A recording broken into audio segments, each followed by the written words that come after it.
Welcome to the Romance Report. I'm Maisie. I'm Megan. And this week we are doing book Girlfriends. We said to pick 3. We both picked 4. So I guess we're doing 4. We're doing 4.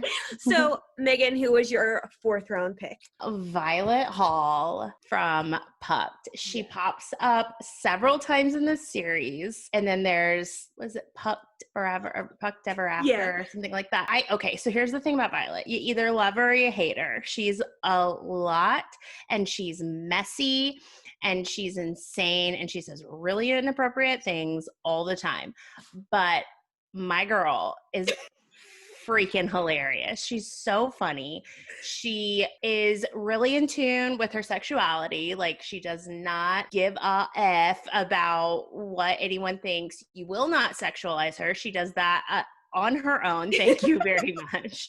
And she just has like a mouth on her, but she's also just like a really great person, great friend, great girlfriend, great wife, great mom eventually. I really love her. She's so funny. Oh, I love her. You're really funny. My number 4 pick is Ava from The Widow of Rose House. Oh. And I love her because she is angry and pissed and grumpy. And I love that for a woman. And yeah, you don't see that a ton. No, it's always like the heroine is the sunshine. And she is just like so strong. She's very independent, very clever, go-getter. And she's also had a lot of shit happen to her and she still overcomes it. She like works through her trauma and she is just a wonderful, wonderful human being. I love her. And I think she has an incredible character arc as well because she like learns to trust and she learns to, you know, develop intimacy and like learn how to have a loving romantic partnership. And she like there's kind of like a metaphysical element to this and she has to like literally conquer the ghosts of her past and the house's past, and so it's very cool. Literally, yeah. She's kind of been through it, hasn't she? Who is your number 3 pick? My number 3 is Billy from Destiny's Surrender. She is such a boss ass bitch. Like, she does not give a fuck. Like, oh, I love her so much. She's really dry and like really kind of like sneakily funny. I know. Because she like, I don't even think she's trying to be funny. She's just like honest AF. Like, she's just like, no, I'm a whore, ma'am. Do you have any other questions for me? Love her. I love her so much. She is, she's such a good mom. She's really open and honest about her feelings about motherhood and everything that comes with it and how she did not want to be a mom. She did not sign up for this, but how that love just kind of grabs you by the boobies and there's nothing else like it. And she's just perfect. She was not my number 3 pick too. So yeah, I love her. I mean, talk more about her. She's one of just like the feistiest heroines I've ever read. She's so sex positive, which I love. Zero shame about her career as a prostitute, which I also think is like really wonderful, especially because this book takes place in the 1800s, and so there was so much shame. I mean, and still is, but so much shame projected onto whores and prostitutes, and like sex workers are just making a living like the rest of us, you know. And she gets put into some really ugly situations, and she's like a survivor on her childhood was terrible. And she like sees that like, I mean, her own child's like well-being is at risk, and she like does whatever it takes. And that includes like approaching the man who doesn't even know, he's the father. And like, that takes so much courage. Just swallowing her pride and being like, I need help. Yeah. And it also but like, I think what was so incredible about it was it wasn't even like a swallowing her pride sort of situation. She's like, hey, here's the situation. Like, you're going to step up. You're going to take care of this kid. Right. And like, by whatever means necessary. If it means that it's not both me and him and I have to go, fine.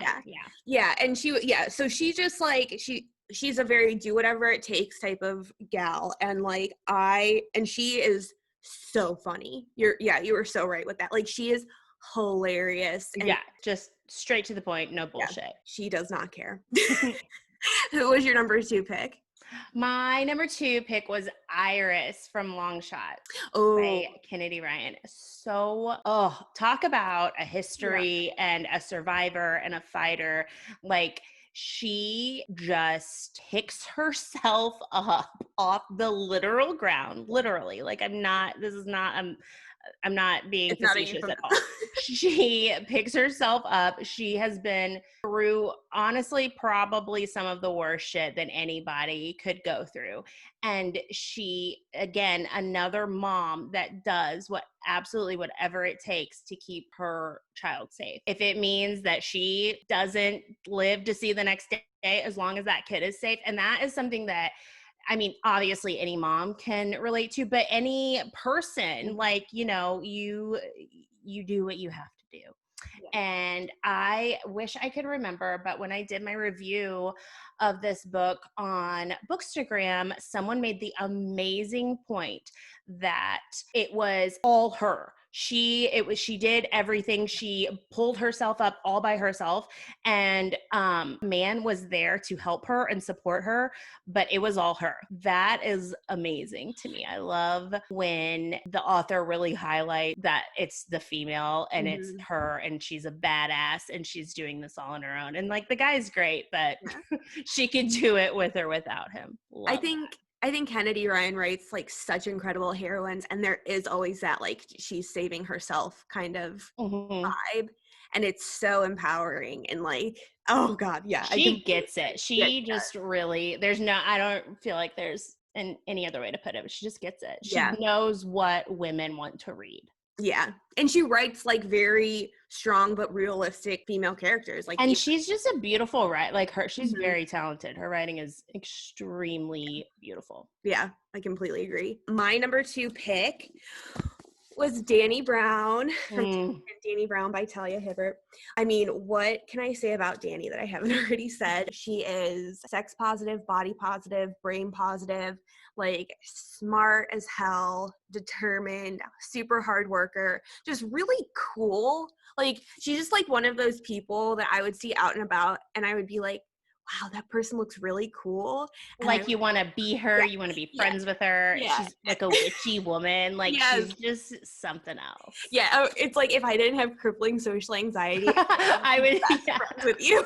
No, I love her, and I just think she has such a magnetism about her, and I think she's just like a very unique heroine. And I also love how there's almost like there's definitely a disruption of like gender norms in this book too. Like such a wonderful like dominant force in her career field and like progressing with that, and like she is just top notch, grade A perfection. She's great. Who was your number 1 pick? Number 1 is Hazel Bradford from Josh and Hazel's Guide to Not Dating. She is such a weirdo, but in like the best possible way. She's so funny and goofy and just like lives her life. She is like just kind of like this like flower child that's just dancing and marching to her own beat, does not give a rip like what anybody says or thinks or does. She's just in the moment all the time. Yes. She's so funny. She's such a woman. Like, she feels hard. She loves hard. Like, if you are lucky enough to meet her and become friends with her, like, you're set for life. She's forever. Like, she's very clingy, like a little like koala, but in the best way. And I always think of Isla Fisher when I picture her, because she's just like, I don't know, like that's who I have in my head. And she just is so like cute and cuddly, but also like super smart, super driven, like really good at her job. I just love her. I could talk about her for hours. He never lets the world like get her down. No, she just is like, well, all right, that sucks, but on to the next. Yeah, and she's like very unabashedly unique in herself. Yeah, she's so wonderful. I love her. Okay, tell us your number 1. My number 1 pick is Jessica Trent from Lord of Scoundrels. By Loretta Cheney. So good. I love this book. Jessica herself is so dramatic, but in like a very dry way. And then you have Dane the hero, who is the most extra, in my opinion, the most extra hero. But like, listen, the optics of her putting on that red gown, this is about to be a spoiler, to shoot him is just beyond me. Like, yes. she literally shoots Dane. Like, costume quick change. the veil, she comes in with like the veil and she like rips it off and then she like shoots it. I mean, it is just, it leaves me speechless. And she is so badass. She is quick. She is like snarky. She is. I love how like prickly she is. Oh yeah, she's prickly, so angry, and her dumb as fuck brother. Like, oh yeah, what a dumbass. She is constantly I forgot he's such an idiot. She is just not here for his nonsense. No, but yet she still takes care of him. She's like, well, just one more idiot I have to take care of. Exactly. She's like, might as well.